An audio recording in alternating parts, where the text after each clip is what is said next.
दोस्तों, मज़ेदार और रोमांटिक हिंदी कहानियाँ सबसे पहले देखने के लिए आप हमारे इस YouTube चैनल को सब्सक्राइब कर लीजिए। उस रात नीता बहुत खुश थी। जब वह घर लौटी तो पुरानी यादों में ऐसी खोई कि उसकी आंखों की नींद न जाने कहाँ गायब हो गई। उसे समीर ही समीर दिखाई दे रहा था। जब वह पहली बार समीर से मिली थी तब उसे देखते ही उसका दिल धड़क उठा था।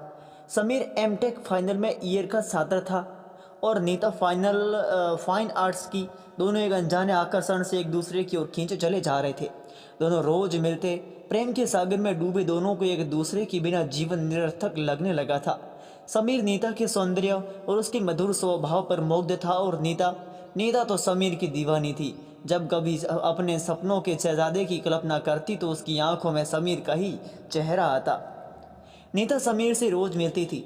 एक दिन नीता समीर के प्यार में सरोबार हो ऐसी बही की सारी सीमाएं भूल गई, मगर समझदार थे दोनों, इसलिए पूरी सावधानी बरती थी। नीता की प्रेम के रंग में रंगी पतंग आसमान में ऊंची उड़ती जा रही थी। तब भी एक दिन वह पतंग अचानक धम से नीचे आ गिरी। दरअसल हुआ यह कि नीता को नहाते समय शीशे में अपनी पीठ पर एक सफ़ेद दाग दिखा। वह उस दाग को देखते ही विचलित हो उठी कि यदि यह बीमारी फैल गई तो कैसे जीवित रहेगी वह। समीर का ख्याल आते ही उसके मधुर सपने कांच की तरह टूटकर बिखर गए। उसने रोते रोते माँ से कहा, देखो न माँ, मेरी पीठ पर यह कैसा दाग दिखाई दे रहा है। नीता की माँ शांति ने जैसे ही दाग देखा तो वो भी परेशान हो गई। फिर एक दिन शांति ने अपनी सहेली से कंकड़ बाबा का पता लेकर नीता से कहा, चल नीता बेटी, तैयार हो जा, तुझे कंकड़ बाबा के पास ले चलती हूँ। कुछ दिन पहले मेरी सहेली सुजाता की भांजी को भी ऐसे ही दाग हो गए थे। सुजाता उसे 2-4 बार कंकड़ बाबा के पास लेकर गई और उसके दाग गायब हो गए। नीता को माँ से ऐसी बात की कतई आशा नहीं थी, अतः झुंझलाते हुए बोली, माँ आप पढ़ी लिखी होकर कैसी बातें कर रही हैं। ये बाबा लोग धर्म और आस्था के नाम पर लोगों को मानसिक रूप से गुलाम बनाकर उन्हें ठगते हैं। ये सुनकर माँ गुस्सा होकर कहने लगी, बस यही तो इस नई जनरेशन की परेशानी है, बच्चे अपने आगे किसी को कुछ समझते ही नहीं। अरे वही मंत्र में भी बड़ी शक्ति होती है, चल जल्दी से तैयार हो जा। नीता को न चाहते हुए भी उस कंकड़ बाबा के पास जाना पड़ा। कंकड़ बाबा के पास बहुत सारे लोग इलाज के लिए आए थे।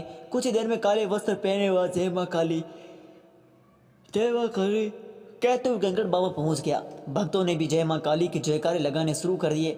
फिर बाबा ने बड़े ही विचित्र ढंग से लोगों का उपचार करना शुरू किया। एक औरत के पेट में पथरी थी। बाबा ने कोई मंत्र फूंका और फिर उसके पेट में से पत्थरों को चूस कर बाहर निकालने का दावा किया।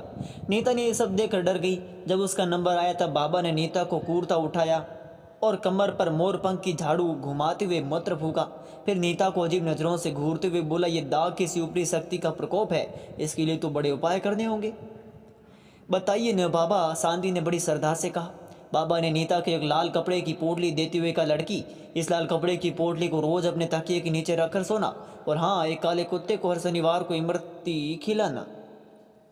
शांति ने स्वीकृति में सिर हिलाया। फिर बाबा कोई पेय पदार्थ देते हुए बोला, ये ले दिव्य पेय, अभी पी ले, और अंदर कुटिया में एक सीला है, उस पर जाकर लेट जा, कोई लेप लगाना होगा। नीता की माँ शांति भी उसके साथ कुटिया में जाने के लिए उठने लगी तो बाबा ने कहा, अरे अरे रुक, वहाँ से अकेले ही जाना होगा।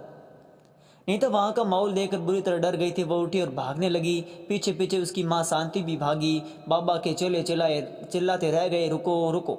नीता ने किसी की नहीं सुनी। वह चिल्लाते हुए बोली, मुझे नहीं दिखा ना किसी बाबा को। इन पाखंडी ठग बाबाओं के नित्य नए कारनामे सुनकर भी क्या माँ आपको डर नहीं लगता? चलो घर चलो। जब नीता के पापा दिनेश जी ने सब सुना तो वे शांति पर बहुत गुस्सा हुए और बोले, शांति, तुम किस पचड़े में पड़ी हो? ये बाबा ओझादी तंत्र मंत्र और देवी शक्ति के नाम पर सीधे साधे लोगों को मूर्ख बनाते हैं। न जाने अकेले में वो बदमाश क्या क्या करता। ये पाखंडी लोगों की श्रद्धा का फायदा उठाते हैं। नीता बेटा, मैं कल तुझे डॉक्टर के पास ले चलूंगा। नीता के पिता उसे डॉक्टर के पास ले गए। डॉक्टर ने चेकअप कर कहा, ये ल्यूकोडर्मा जैसी बीमारी की शुरुआत है, समय पर इलाज करा लेने से ठीक हो जाती है, वरना इसके परिणाम खतरनाक भी हो सकते हैं। नीता पूरे मनोयोग से इलाज करा रही थी, मगर उसे चिंता भी सता रही थी कि यदि सफ़ेद दाग के बारे में जानकर समीर ने शादी से इनकार कर दिया तो इस कल्पना मात्र से उसका दिल क्यों दुखाऊ। मगर शादी के बाद जब उसे दाग दिखाई देगा तब उसका क्या हाल होगा, वह क्या सोचेगा। ऐसे ही ख्यालों में डूबी नीता रोज परेशान रहती थी। उसका दिल और दिमाग दोनों ही अलग अलग दिशाओं में जा रहे थे। वह समीर को खोने के डर से सच छिपाने की कोशिश करती रहती थी। नीता का मन उसे ऐसा करने से धिक्कारता। मन की आवाज़ की अवहेलना करते करते वो परेशान हो उठी थी। नीता ये समझ गई थी कि सफ़ेद दाग की बात छिपाना समीर को बहुत बड़ा धोखा देना होगा। वह ये भली भांति जानती थी कि विवाह जैसे पावन मधुर रिश्ते की नींव विश्वास और प्रेम पर ही टिकी होती है। यदि प्रेम और विश्वास न हो तो सफल विवाह की कल्पना भी नहीं की जा सकती। अतः उसने मन ही मन ये निर्णय कर लिया कि जो भी होगा वह सह लेगी, पर समीर से सच नहीं छिपाएगी। इसी बीच एक दिन समीर का फोन आया। बोला, शहर में एक नया रेस्तरा खुला है, कल चलोगी ना? समीर ने इतने आग्रहपूर्वक कहा कि नीता तुरंत मान गई। अगले दिन यूनिवर्सिटी जाने की बजाय वह समीर के साथ नए रेस्तरा पहुंच गई। रेस्तरा का वह कोना रंग बिरंगी रोशनी से खूब चमक रहा था। वातावरण में अनोखी चमक थी। समीर घुटनों के बल बैठकर धरती, आकाश, जल, पवन और अग्नि को साक्षी मानकर नीता को प्रपोज करने ही वाला था कि तभी नीता बोल पड़ी, समीर, मुझे तुमसे कुछ कहना है। उसका दिल जोर जोर से धड़क रहा था। उसने अपने दिल को कड़ा कर लिया था। वह समीर के हर उत्तर के लिए तैयार थी। फिर उसने समीर को अपने सफ़ेद दाग के बारे में बता दिया। सुनकर समीर ने नीता का हाथ पकड़कर बड़े प्यार से कहा, मैं हर स्थिति में तुम्हारे साथ हूँ। तुम मेरी धड़कन हो, करोगी ना मुझसे शादी? नीता की आंखों से झरझर आंसू बहने लगे। उसके मन में उमड़ा तूफान पूरी तरह से शांत हो चुका था। सारी शंकाएं दूर हो चुकी थी। उसे पवित्र प्रेम का उपहार मिल चुका था। सुबह उसकी माँ ने उसे उठाते हुए कहा, उठो बेटा, यूनिवर्सिटी जाने का समय हो गया है। नीता के चेहरे पर अद्भुत तेज और सुकून दिखाई दे रहा था। वह माँ से बोली, माँ बैठो ना मेरे पास। नीता माँ की गोद में सिर रखकर लेट गई। फिर प्यार से बोली, माँ, मैं आपको कुछ बताना चाहती हूँ। माँ ने उसके बालों को सहलाते हुए कहा, बोल बेटी, क्या कहना चाहती है? माँ, समीर से तो मिल चुकी है, मैं उसे बहुत प्यार करती हूँ, हम दोनों शादी करना चाहते हैं। ये तो ठीक है बेटी, पर क्या वह तेरी बीमारी के बारे में जानता है? माँ ने पूछा। हाँ माँ, मैंने उसे सब बता दिया है।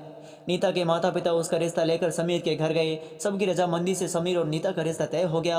अब जो प्रेम छिपकर चल रहा था अब जग उजागर हो चुका था। कुछ ही दिनों में बड़ी धूमधाम से दोनों का विवाह हो गया। अपने कमरे में नई नवेली दुल्हन नीता रिश्तेदारों से घिरे समीर का इंतजार कर रही थी। थोड़ी देर में नीता की प्रतीक्षा की घड़ियां समाप्त हुई। समीर को देखते ही वह खुशी से झूम उठी। पति पत्नी अपनी न्यारी प्यारी दुनिया में खोए रहे। बहुत देर हंसते बतियाते रहे। नीता ने कहा, समीर, तुमने मुझे मेरे दाग के साथ अपना कर मेरा जीवन सफल कर दिया। समीर ने नीता का चुम्बन लेते हुए कहा, तुझे याद है वह दिन जब तुम उस बदमाती बैल की तरह मुझसे लिपट गई थी और सारी सीमाओं को भूल गई थी? समीर की बात सुनते नीता शर्म से लाल हो गई। समीर बोला, सच बताऊं तो मैंने तुम्हारा दाग उसी दिन देख लिया था। मैंने तुम्हारी भोली सूरत, समझदारी और मधुर स्वभाव पर हमेशा मुग्ध था।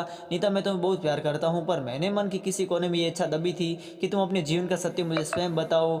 नीता, उस रेस्तरा की रंग बिरंगी रोशनी में तुमने सच बोलकर मेरे विश्वास को हमेशा के लिए जीत लिया।